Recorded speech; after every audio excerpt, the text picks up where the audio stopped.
a good day today. This day has been productive, and so I'm going to say this day has been good.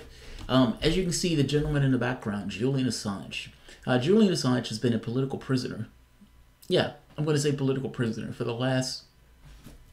Technically, Julian Assange avoided extradition to the United States, where he thought he was going to be murdered, by going into the UK Ecuadorian embassy. Now, he has been there for the past 7-8 years or so because he's concerned that he will be extradited to the United States, like I said before, and be murdered. There is good reason to believe this, seeing some of the information that's been released, where it is clear that there is some kind of charge on his head by the United States. And there is little doubt that client state, like the UK, will send him here, particularly if the Tories are in power. Uncertain about what Jeremy Corbyn stands on this. Nevertheless, there's news about Julian Assange. There was a shift in the Ecuadorian government. That shift in the Ecuadorian government was more in line with the United States' interests, and as such, started to squeeze Julian Assange in hopes of having him to either leave the Ecuadorian embassy, or at the very least shut him up so his ability to communicate to people outside of the embassy gets dramatically constrained, which is still where we are today. A journalist, reporter, journalist, I don't know how she calls herself, Cassandra Fairbanks, recounts a story that is dramatic and pretty fascinating, actually. So she goes to visit Assange, and just to show that she has the credentials that she says she has, and that the story is real. In fact, WikiLeaks itself has said the story is real. But right here. Cassandra Fairbanks, on this regard, having accomplished the formalities stated in the protocols for visitors, once diplomatic asylee has accepted your request, I am pleased to inform you that your visit has been authorized as follows. Monday, 25th March 2019. The document is real. Her visit was real. And the stuff that she recounted was real. This is Cassandra Fairbanks, just in case people might know her. I mean, apparently she's relatively well known, at least in our circles. But nevertheless, she goes to the embassy, and just to give a heads up on some of the stuff that takes place, she gets scanned, meaning before she can go into the embassy, she has to be scanned. In addition to her having this kind of, full body scan of sorts, they wanted Julian Assange and her to be in one very specific room, and that room was clearly under surveillance, meaning that even his communications with other journalists were being surveilled. Julian Assange's point is you're doing this at the behest of the United States. You're essentially having surveillance even in the conversations with journalists that are to some degree to be personal. You are still essentially being an agent of U.S. interests. Cassandra Fairbanks says when she gets into the room, the door is shut, and she finds that she's locked in that room. She hears Julian Assange on the outside arguing with the person who's, I guess you can say, escorting him to the room, essentially making this point that, I don't want a full body scan. They were trying to force him to have a full body scan before going into the room. They wanted to check him over, again, in this case, to which he said, make the point that this is somewhat of a degrading exercise that I don't want to participate in. This goes further because supposedly they were supposed to be there for 2 hours to have a conversation, and the entirety of the 2 hours, with the exception of maybe 2 minutes, was spent with Julian Assange in this back and forth argument, where at one point, the ambassador tells Julian Assange to shut up, and Julian Assange makes this point that you guys have been shutting me up for the past X number of years. Am I a prisoner, or am I supposed to be a political asylee? And if I am indeed a political asylee, and you're, it's like, why are you treating me this way if I am indeed here for political asylum? Because understand what's taking place. They're searching him. They're having him under this constant surveillance. Does it sound more like a prisoner, or does it sound more like somebody who's under political asylum? Sounds more like a prisoner. She makes that point in her article. Let's go to elements of her article, because some of this stuff is fascinating. What is taking place in the embassy? All right, so right here. So let's see. So she finds that she's locked into the room. So right here, I don't want to do the body scan. It's undignified and it's not appropriate, I heard Assange. I'm just trying to have a private meeting with a journalist. And again, understand, if this was a prisoner, it'd make more sense, but this is not a prisoner. This is supposed to be somebody who your country has given political asylum. And it's treating this person as if this person is some kind of prisoner. There's a difference in those things, at least they're supposed to be.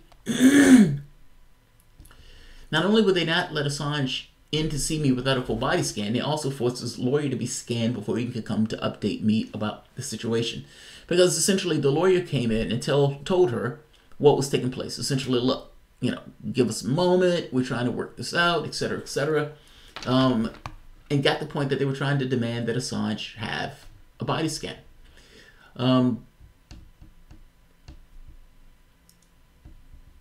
So right here, Assange makes this point. Now, keep in mind, she's writing this down inside the room because she can overhear Assange arguing outside the room.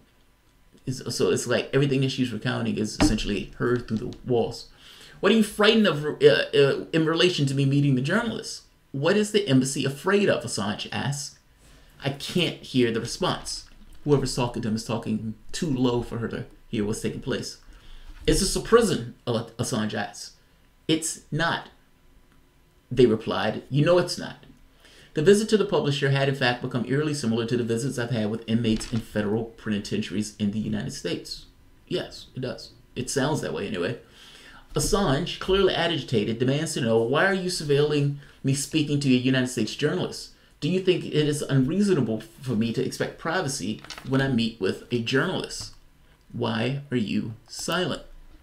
The embassy staff responded that he can't say anything. Why can't you say anything? Do you have an excuse? What is the basis? Why are you surveilling an American journalist? What reason should we tell her? Assange asked. Why are you surveilling my communications with this person? Why are you stopping me from having a conversation? Or if I have a conversation, you're essentially recording everything that's said within the conversation. Assange's lawyer is being searched again outside the room, though I can only hear bits and pieces of the conversation. Meaning every time the lawyer comes back in, the lawyer is being searched. Let's see. I see Assange pass in the lobby and say hi, but it's cut short and he's directed to the conference room. So she starts taking notes. Is this a prison? This is how you treat a prisoner, not a political refugee, Assange demands. At this point, clearly frustrated, Assange asserts, I am trying to have a private conversation with a journalist. I am also a journalist, and you're stopping me from doing my work. How can I safely relay my mistreatment and illegality going on here to this journalist while under surveillance?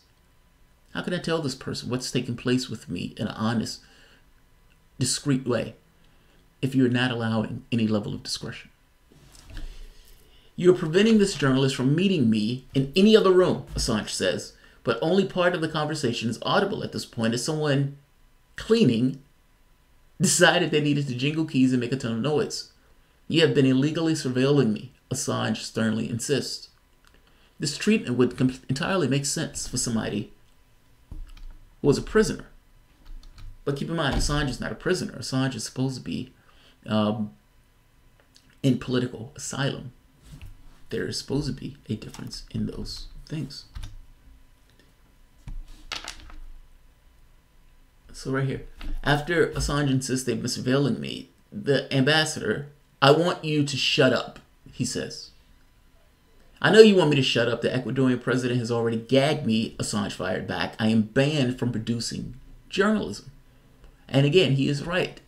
They've threatened to kick him out of the embassy if he gives any level of political opinion, which as a journalist is for the most part what you're supposed to do. Let's see, or give information, which is essentially what you're supposed to do. Let's keep going right here. The argument continued to escalate. Assange brought up the fact that Ecuador allowed people with diplomatic immunity to be questioned by the United States government in January. It is, of course, highly unusual for a sovereign nation to permit foreign officials to question its diplomatic personnel over diplomatic work, The confidentiality of the work is protected by international law. That didn't seem to matter. You're acting as an agent of the United States government and preventing me from speaking with a United States journalist about these violations, Assange demanded. What kind of sovereign state allows this ambassador to be interrogated by another nation? No self-respecting nation does that. He is right. If you remember, the last president of Ecuador was very clear on this idea of this kind of imperialistic impulse of Western nations, particularly the United States, and that Ecuador was a sovereign state. I would make the case that part of the reason they gave Assange asylum was to scream that out, that we are a sovereign state, and in the same way that Switzerland can give people asylum, we also can give people asylum, and that asylum will be respected because we are a nation just like any other nations among a world of nations. The new president doesn't seem to have that thought in his head. You've been working with the United States government against me. It is disgraceful. You are an agent of the United States government, and there will be consequences for your illegal actions, Assange continues. He points out that the ambassador has put his own privacy at risk with his efforts to assist him spying on me.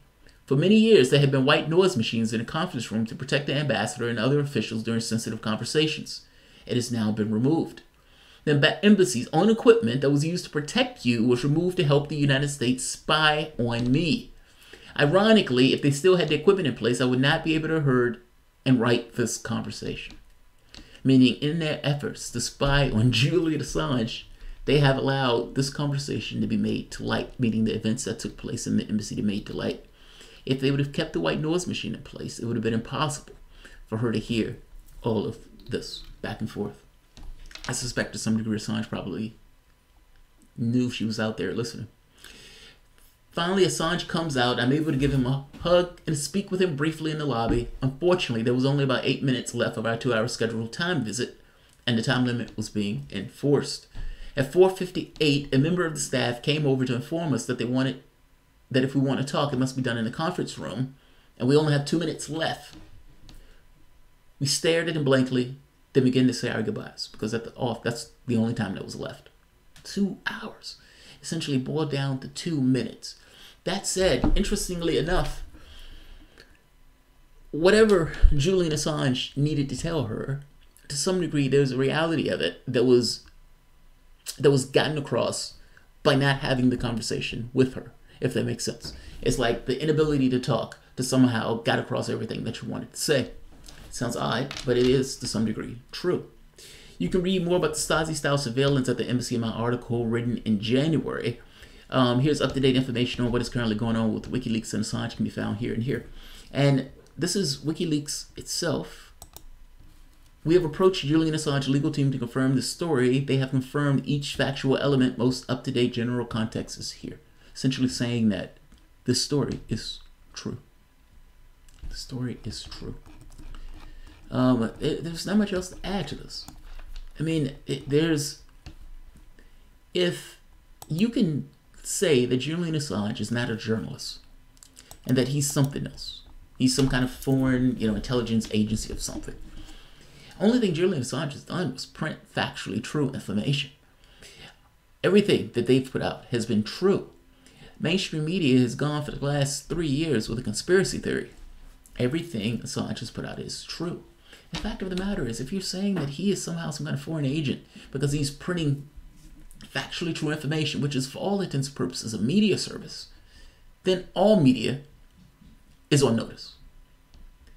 Can the New York Times really print some information of something behind the scenes that the United States government is doing if they're okay with going after Julian Assange and saying him doing the exact same thing is some kind of espionage? It puts all of them on notice. There's also the secondary question of how can this podunk site put the entire world on notice in this way by just releasing factually true information when all of these other media organizations that have been going on for decades haven't been able to do a similar feat? Why can WikiLeaks do it and they can't? I guess that's my point, which gives you some idea about mainstream media's intent and mainstream media's efficacy, maybe is the word I'm looking for. Oh, either way, this assault on Julian Assange is troubling, to say the least. That's all. I'm not going to keep this one long. If you guys enjoy the content, please feel free to share, like, subscribe. You can always support the PayPal or Patreon. Thanks all. I'm curious on what Sanders thinks of Assange. I haven't heard anything. I haven't heard him say anything about it, nor have I heard anyone ask him the question. I need to look that up. And there's also another question on what Jeremy Corbyn thinks of Assange. Ideally, either one would let him out, meaning I don't necessarily know Jeremy Corbyn's response on this. But either way, Julian Assange is not a foreign, entity trying to take down the United States. And if an organization printing factually true information to some degree is considered a threat to the United States, then you have to ask why is the truth that threatening to whatever enterprise you're running with. Latin Rouge. Oh, thank you, Latin Rouge. If I'm not mistaken, you're the one that asked about Theresa May last time. Theresa May falls on her sword and misses. All right, guys. Thanks all.